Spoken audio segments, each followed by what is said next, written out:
Hello and welcome back to my channel. Today we will be discussing the Married at First Sight Denver reunion part 2. Honestly, this is just a repeat of part 1. I feel like they keep asking the same exact questions, just in different ways. They'll break the couples down 2 by 2, all the women, all the men, all together with the experts. Like, it was all just the same questions over and over and over, just different ways trying to get down to the truth. Did we fully get to the truth? I still don't know, but let's get into it. So we started with Emily and Brennan's one-on-one. Emily accused Brennan of wanting to sleep with her best friend. She said she saw it on his messages on his iPad, but then she said she didn't want to believe it, so she never brought it up. She also claimed he tried texting Claire's best friend, and of course the double date thing that they have already discussed before. But then he came back with claims of her trying to kiss his best friend and some Australian at a bar. Then it was just like watching two kids argue back and forth. So Emily has admitted to kissing this Australian, and she also admitted it before in an after party, I think, because I remember her saying, like, is it considered cheating? Yes, kissing somebody else when you are in fact married, that is considered cheating. I don't know why you need to ask that. Like, you're mad that he's joking about going on a double date with somebody, yet you're out here kissing other people. That is considered cheating. But it's very interesting just hearing Brennan say he felt held hostage by Emily. I agree Brennan could have left, especially after the others left. Like, you saw the other men get up and leave. Like, at that point, nobody would have been judging you. You would have just been added to the list. But the way Emily acted was just so awful. Like, you are a grown adult. I don't know why she couldn't just agree that they both messed up. He told you he wasn't attracted to you, but you are attractive. And you told him that you were too good for him. So just move on. There are plenty of attractive people out there. You can admire their beauty and not like them in that way. And that is perfectly fine. Brennan also said that it was a very negative environment. He said it was mostly because of her. I think they honestly both created the negative environment for each other. And I'm pretty sure it started with Brennan, but Emily is clearly like a petty person. We see, like, from this scene alone, like, she is very much petty, and I can see how she probably turned it up a notch and she was just feeding off his energy, because she seems like the type of person, like, I have to win. And like, when she harps on something, she's not gonna let up from it. So maybe he just couldn't accept the energy she was bouncing back at him, because she was bouncing it back 10 times harder. But I'm truly happy we are done with these two as a couple and their one-on-one. Unfortunately, as the episode got on, I realized this was not the last of them and these arguments and seeing Emily act like a child. We also see Austin faking being sick so he doesn't have to go back out there. Like, it is so easy to make yourself throw up. Like, it was just so obvious he just did not want to go back out there. I don't know what he's trying to hide from the cameras. Obviously, he knows, the host knows something when he put him in his place, and he does not want to be questioned about that. So he leaves because he's sick all of a sudden, and we move on to the next segment. So for the next segment, we have all the guys together. I don't understand why Brennan doesn't realize this is in fact a reality show.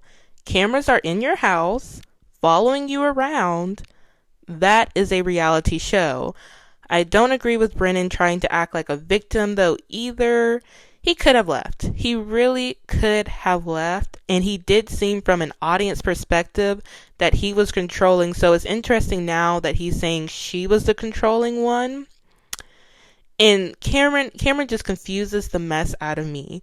You cannot keep blaming Claire for your heart condition. That doesn't just happen all of a sudden. And you want to say she's all these things, yet we just saw you ask for a second chance. If you say someone has made your heart literally stop 3 times, they had to shock you back to life, why would you want to get back together with that person?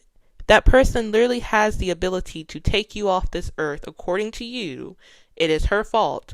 So why would you want to get back together with them? He's a confusing person. Just make it make sense. Orion and Michael's talking points were pretty much the same. It's basically they were rehearsed. I won't say Michael's basically rehearsed. I don't think Michael didn't have a lot to say because there wasn't a lot of animosity there, which is why his situation was so confusing. But I do feel like Orion's was pretty much rehearsed, like of what he was going to say already. So I'm not even going to cover the same talking points over and over from them. But we see Cameron also trying to use his heart condition to get out of having to go back out there. So he goes to rest because he's apparently about to have a heart attack. I don't know. I feel like we need to get a doctor on set and actually check him out on camera so we can see, because y'all all cannot just start dropping like flies for different sudden conditions and stomach bugs or whatever. So that was the end of the guys and their meeting all together. So everybody gathers again, and everyone went around saying something they wanted to get off their chest. Brennan tried to say he wished he spoke his truth sooner and he'll take accountability for it. And Emily rejected it, saying Brennan was lying and faking the apology. Then Claire spoke her piece about her and Cameron were a team at first, and she still put the blame on him regardless if anyone believes her. And Emily decided to butt in and say she doesn't know why Claire isn't given any grace and no one believes her. And then she accuses the host of always digging deeper into Claire. Then she's like, does that translate to you? Emily needs actual help. She needs actual help at this point. He has questioned everyone because he's trying to understand what happened. Production is trying to understand what happened. And the audience is trying to understand this dumpster fire you all have created. Does that translate to you? The hosts got her together. They got the right host for this. I'm so happy because he did not hold back from any of these people. You all disrespected the show. And this was all y'all's fault. And I think they truly needed to hear that because they keep trying to put it all on the men. No, every single one of y'all are to blame. Brennan finally said why he was turned off by Emily. I knew it had to be her partying and hookup habits. I just knew, the way he seems so calm and collected, and how he always judged her whenever they did go out and she was doing a lot of drinking. I knew that had to be it.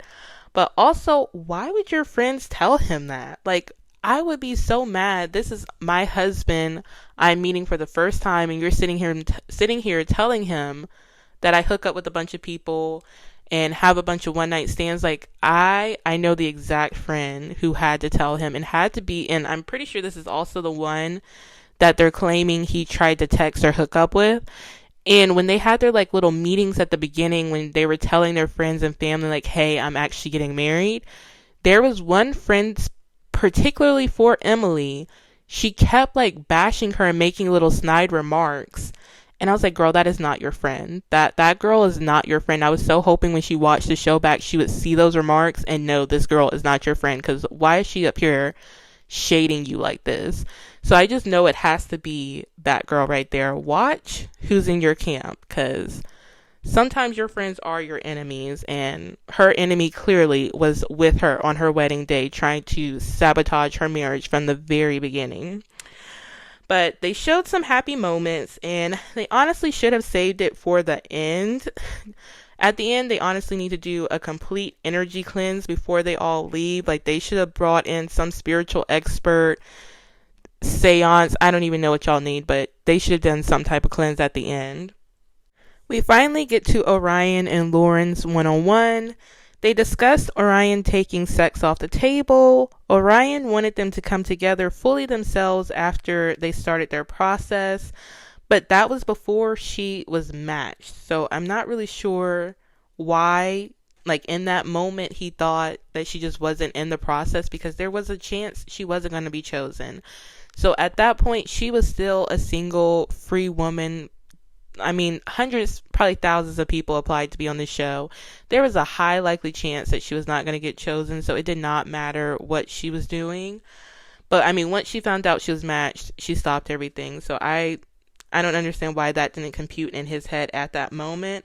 But Ryan apologized for that conversation. He said he gave up too early on the process, but he was unsure if he gave up too early on the marriage. But that's the same thing. Like this is what Lauren is trying to call you out for, that you weren't here for the right reasons, because the process and the marriage are the same thing. Like, what's not clicking there? Like, it's the exact same thing. So if you gave up too early on the marriage, you gave up too early on the process, that in fact means you gave up too early on the marriage. Lauren is over the relationship. She just wishes she got matched with someone who was ready for marriage. At least Orion learned a little, and he realizes he made no sense when he was talking, and he can now apply this knowledge to his new relationship, which honestly happens often. You build up someone for the next person, and that's just how it is. Now, at this point, we could have ended it. I just don't know how many more times we can cover the same few questions, but they decided to give an opportunity for the experts to confront them about their deceptive plans, so the women went first. Before they went on stage, we saw the guys talking to Orion in their little dressing room. I'm not sure what outcome he expected. I thought Lauren was tame compared to the other women. All she said was, "You weren't ready for marriage," and she was hurt. She's allowed to feel that way. Anyone who was ready for marriage would have fought for their marriage, which you did not. Orion seems like the type of person who wants to come off as mature and wise, and now he's upset because he's realizing he's not that. But we get to the ladies and the experts. Dr. Pia was confused how they all felt silenced and by who exactly. Pastor Cal questioned them on the generalization of all the men who were controlling and who was the ringleader. So they all said Cameron. Cameron's heart stopped beating over a broken heart for someone he didn't even want to be with. How is he a mastermind? I truly don't understand how he's a mastermind. Like, he's over here like flatlining over somebody he doesn't even care about. So how is he a mastermind all of a sudden? But Dr. Pepper stepped in and reminded them that they did in fact have a safe place to come speak. Like, they could have spoke up. If they wanted to, they could have. Like, I think the experts asked them several times, especially Emily and Dr. Pia. I'm pretty sure Dr. Pia asked her several times, like, what's wrong? And she tried to like silence Brennan so Emily could have the opportunity to speak up. So they had the safe space to do it if they wanted to. She also suggested they get therapy, which I agree, especially Emily and Claire. Emily claims they are working through their issues and taking accountability, but I haven't seen any accountability on the women's part. All they keep saying is they were forced into it, and I just don't believe it. Dr. Pia also made a good point about them coming together could be adding fuel to the fire. And I agree. Every time they show like the women in their dressing rooms, they are bashing the men and hyping each other up. Like, y'all need for someone outside of this whole process to sit you down and be honest. None of the women will tell you the truth, because if they tell you the truth, they're going to have to admit in their own relationship that they also did something wrong. And so they're going to hype you up, because if you were wrong, that means they were wrong. And since they don't want to admit that they're wrong, they're not going to tell you you were wrong. So y'all need an outside perspective of somebody, not even the experts, just completely outside this whole perspective, not even your friends and family. Maybe a random person on the street could break it down better for you, who's not worried about your feelings and can just tell you the straight up truth. We now see the men with the experts. So Austin comes back, and for Austin to be so sick, how did he have the energy to shave? Like, weren't you sick, but you were over here also shaving? Yeah, you were faking. You were faking. You were not too sick that you couldn't sit there and shave. Okay, you could have been out here on the stage. But Dr. Pepper got right into it with the questioning cam. I agree with what he said. He should take accountability for his own marriage, but the fact that all these people are grown, he does not have to take accountability for anybody else's marriage. Not the men, not the women. Even if he was the first one to speak up and say the suggestion, they are all grown people who could have decided for their own marriages what they wanted to do. If your friend jumps off a bridge, are you going to jump with them? Like, no. Make some decisions for yourselves. Y'all are all grown. From the talks of it, none of y'all were happy with your situations. Maybe he was just trying to come up with solutions, but you still took that solution instead of making up your own mind and doing your own thing. Cam made an interesting point that all the women came coordinated in their outfits and their plans. The men were very much all over the place, so if they had a plan before, they don't now. But I still don't think that points the finger at the women being like the masterminds behind this whole plan. I just think they were trying to take their power back and they made their own plans and tried to stand up for themselves. But I thought that was pretty funny that he tried to make that point to get the heat off the men. Brennan also apologized to Dr. Pia for being controlling and not giving her a chance. So they ended their segment well with everyone agreeing to work on themselves and move forward. Their conversations are honestly just so much more calm compared to the women's conversations. I don't know if it's just because women tend to be more emotional. I don't know if that is because they are in fact the masterminds behind everything, but I think the women should have came a little bit more calm, because I think the way that the women are presenting in this reunion is just, even if they had a good point, the way that they are coming off is just dismissing the whole point, because it's just making them look bad. So I think they should have came a little bit more calm and collected with their points. And if you had the receipts, you should bring the receipts. Where are these friends? Bring them on, so we can have some proof, and so we can actually talk about this constructively and know he said, she said. Let's see if they'll sit there and lie in front of the friends' faces, basically. Everyone gathers one more time for final thoughts. Before the women got out there, we heard Brennan and Cam talking about how the women weren't even friends during filming, and Emily hated Claire. Brennan claims he got Emily to like Claire. That is so interesting. I wonder if it had anything to do with Claire's friend, because why would Emily hate her when she barely knew her? But they started off addressing the double date allegations. Emily and Claire started crying about the guys lying. First off, why did Cam tell Claire in the first place? That's what I'm confused about. Why would you even tell her if it was just a joke? Why did you tell her?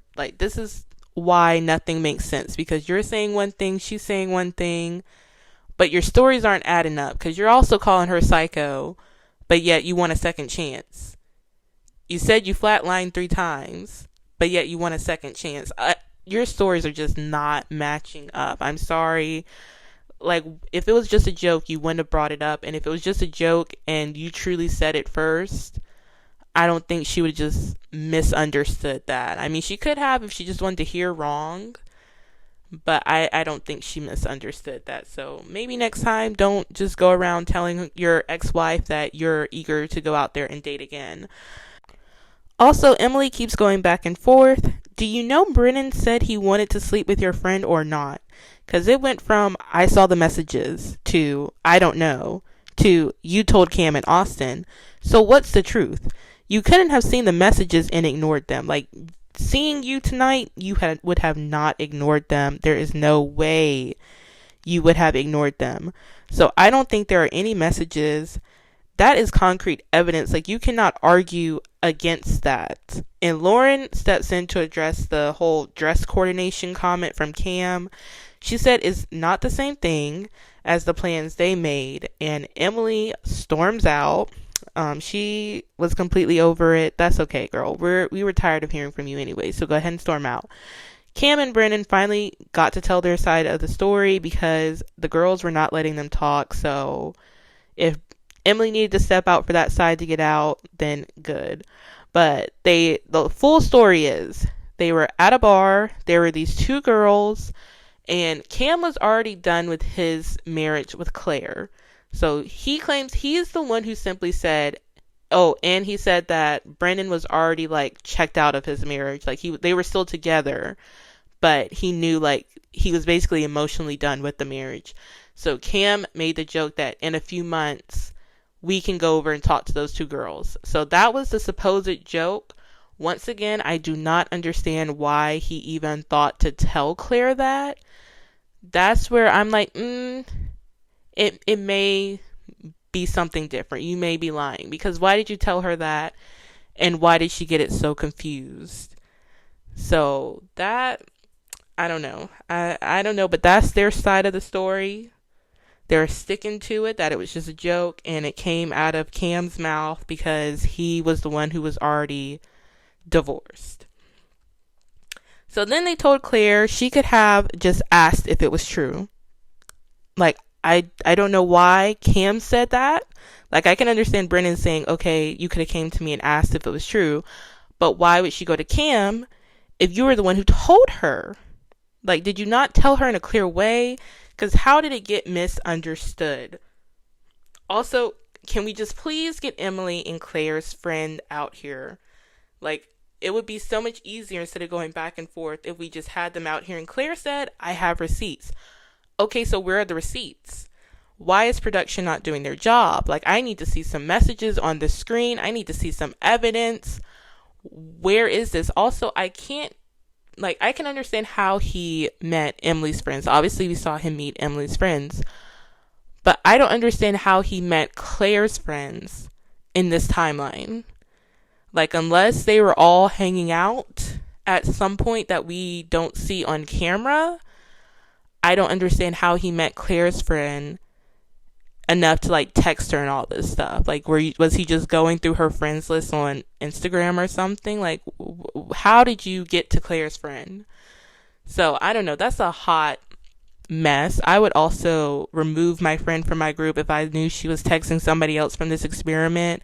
When you know this is somebody's husband, like, no, that's a bad look. Because no, we don't let people like that in our circle, because they'll come after your man too, girl. So I need some evidence. They need to have some evidence around here, or stop talking about it. They ended the reunion with everybody saying their final thoughts and what they learned. And just when we thought we were done with them, we get a glimpse at next week's episode of Where Are They Now? We just saw them. I am so confused. When was all this filmed? Like, I need to look up when this reunion was filmed, because we literally just saw their updates 2 seconds ago. So they gave a glimpse of next week's episode, and somehow there's gonna be more drama next week. Like, how do these people have so much drama? Like, y'all are so old to be having so much drama. I just don't understand. But I will save all of that for next week. But is it just me, or are we seeing way too much of them? Like, maybe I just haven't seen a couple seasons, but I just feel like we're seeing way too much of them for none of their marriages to have worked out. But they also gave a glimpse into next season's episodes, or just a glimpse into next season. And they're going to be in Chicago. So I need to look up when that release is going to be, because honestly, they keep making this go. Maybe they're just going to run it on into Chicago because this season went too long. I don't know, but it seems like they're not letting up with these Denver people. This whole reunion and season was wild. I feel like I started off with like one opinion, and by the end of this reunion, I have a completely different opinion. Mostly on Claire and Emily, because especially Emily acted so wild this episode, like this part 2. She's so immature. I don't know what it is about millennials, but I find millennials to be so immature. I just don't know. I truly don't know. It's like at some point they just stopped aging, and I don't know what to do for y'all. But that was the end for now, because like I said, we will be back next week for another update, as if we need to see more of these people. But that was the end of Reunion Part 2, Denver. And I will hopefully see you guys next week for the Where Are They Now segment, as if we didn't just get done seeing them. But if you like this video, please give it a like, comment, and subscribe, and I will see you next week.